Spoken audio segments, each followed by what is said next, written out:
Alam nyo ba ano ang tamang tulog nyo? Haba ng tulog, base sa trabaho, base ba to sa edad? Tingnan natin kung ano yung mga pag-aaral.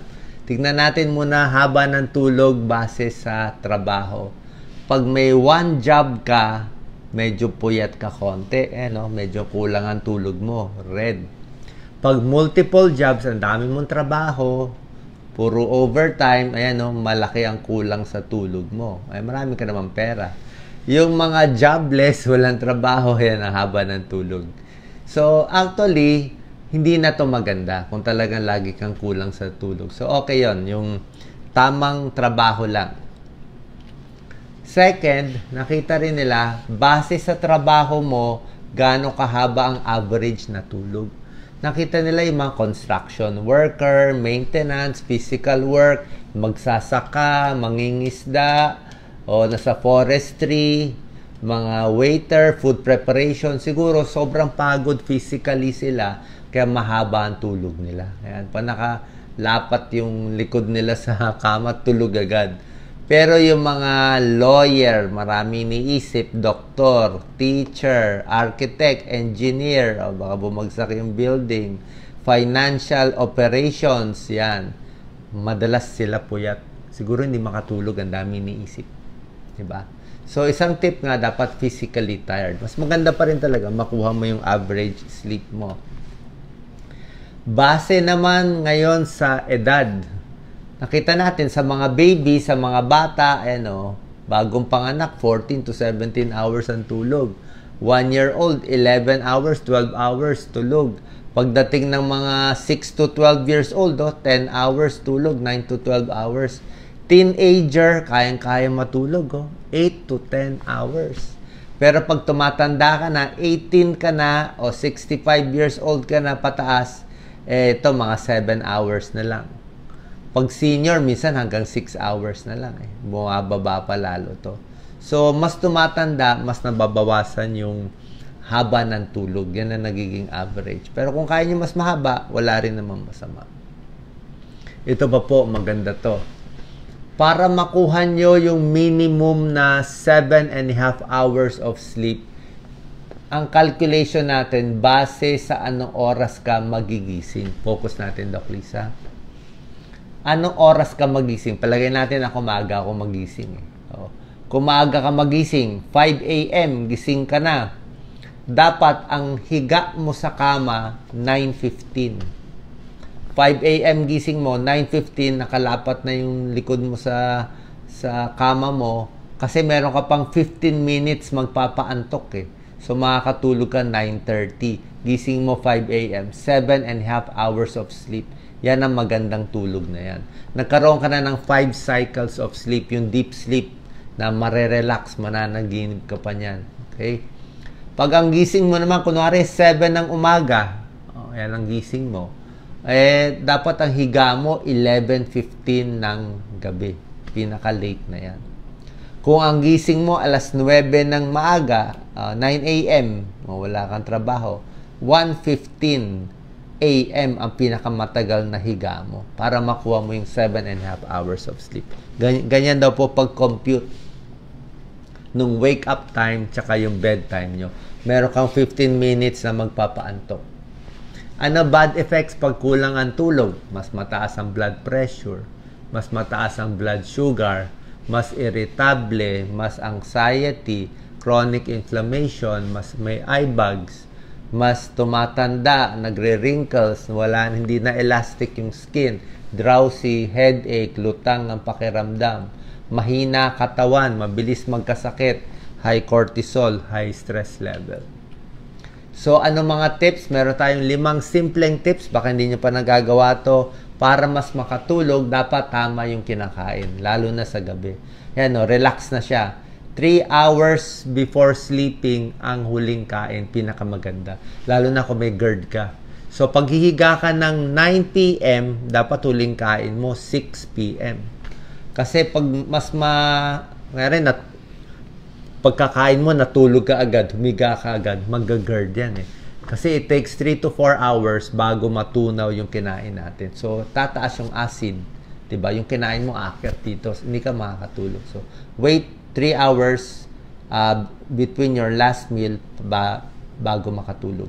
Iwas din sa mga spicy foods, may mga bad foods, mga trigger. Okay? Ano ang mga good foods para makatulog? Saging, pamparelax yan, may tryptophan. Chamomile tea, favorite ko yan. Basta masakit ang tiyan ko, marirelax ka dyan.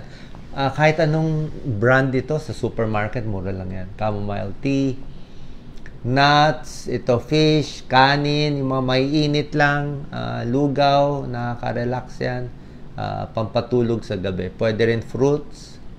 Ito yung worst foods na pwede ka hindi makatulog. Yan, alak. Nasobrahan ng alak. Maantok ka, pero pangit ang tulog mo. Mababaw ang tulog ng lasing. Coffee, dapat pampagising ang coffee. May caffeine yan. Hindi sa umaga mo iinumin. Spicy foods, masakit sa tiyan, mahapdi. Sili, very spicy. Red pepper, meron siyang capsaicin. Masakit sa tiyan, baka hindi ka makatulog, kukuluan tiyan. Fatty foods, ang fatty foods, oily foods, matagal matunaw. Baka 4 hours, 5 hours na sa tiyan mo pa yan, pati yung mga oily foods. Bukod sa pagkain, dapat yung katawan mo pagod. Pag hindi ka pagod sa buong araw, hindi ka makakatulog. Kaya di ba napakita natin yung mga construction worker, magsasaka, mangingisda, mas tulog sila, mas mahaba ang tulog nila. So, pag hindi yan ang trabaho nyo, more exercise sa umaga, hanggang hapon, pwede ka mag-exercise. Pero pag gabing-gabi na, walking na. Wala nang heavy exercise sa gabi. Minsan, hindi rin maganda yung sobrang heavy exercise, baka hindi ka rin makatulog. Pero mas pagod ka physically, mas masarap ang tulog sa gabi. Huwag mainit ang ulo. Huwag maraming trabaho, maraming iniisip, hindi ka talaga makakatulog pag galit. Diba? Kaya ayusin na yung problema. Pagdating ng 6 p.m., 7 p.m., wala na masyadong meeting o planning na mahirap. Ito po, napakahalaga. Kailangan kompleto ang ihi natin. Talagang ubos na ubos yung pantog natin bago tayo hihiga. Lalo na sa lalaking may prostate problem, di ba? May prostate, may urinary retention, hindi na ubos ang ihi. Ang tip sa lalaki, pwede nyo po gawin double urination. So, pag 50 and above, lagi na ihi na ihi. So, umihi muna kayo. Tapos, pag nakaihi na, hintay ka mga 1 minute, 2 minutes. Tapos, umihi ka ulit. Meron pa yan. Pag naubos mo, bago ka hihiga. Para hindi ka gising ng gising. Sa mga babae, pag maraming anak, may pwedeng magka-prolapse. Magpo-prolapse yung mattress. Kaya nahihirapan din sa pag-ihi. Ihi ng ihi.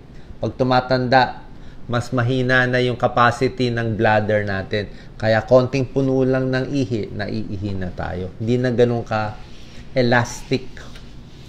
Relax your mind. Ito talaga pampatulog. Pwede mag-shower muna, magbasa lang ng mga kung ano lang relaxing comedy na magazine. Wala na masyadong cellphone, wala na masyadong chinecheck. Kung may problema, pwede nyo sabihin, malaki problema natin ngayon, bukas ko na iisipin. Tapos yung mga gagawin nyo, maganda nakalista na. Plan your next day. Ilista mo na, 1 to 5 gagawin bukas, ilagay mo na para hindi ka naisip ng isip.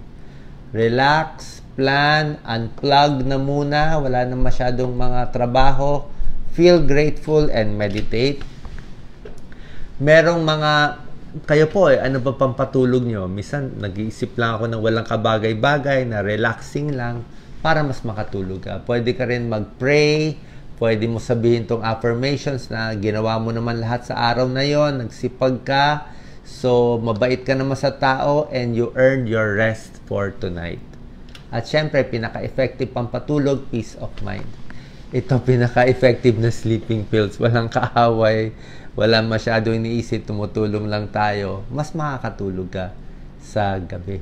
Pagdating naman po sa sleeping pills, actually, meron yan, mga midazolam, dormicum, at iba pa, nire-reseta namin yan. Kaya lang, ang epekto ng sleeping pills, mga 3 araw lang. Siguro in first day, second day, third day, makakatulog ka. Pero pag sinunod-sunod mo, mawawala ng epekto. Pataas lang na pataas ang dose mo, baka maging dependent ka pa. So, paminsan-minsan po pwede.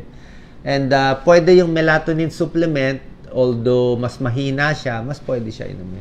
Pero itong mga tips na binigay ko, yung pagurin yung katawan, ayusin lang yung iniisip, bawasan yung mga trabaho sa gabi, I think mas effective to. At kung talagang hindi kayo makatulog, talagang gising yung isip nyo because of some problem, higa na lang. Pwede naman kayo humiga eh. Kahit gising kayo, nakahiga lang kayo, at least yung katawan mo naka-rest para hindi na natin makuha ang mga bad effects ng kulang sa tulog. Okay? Sana po nakatulong tong tips natin. God bless po.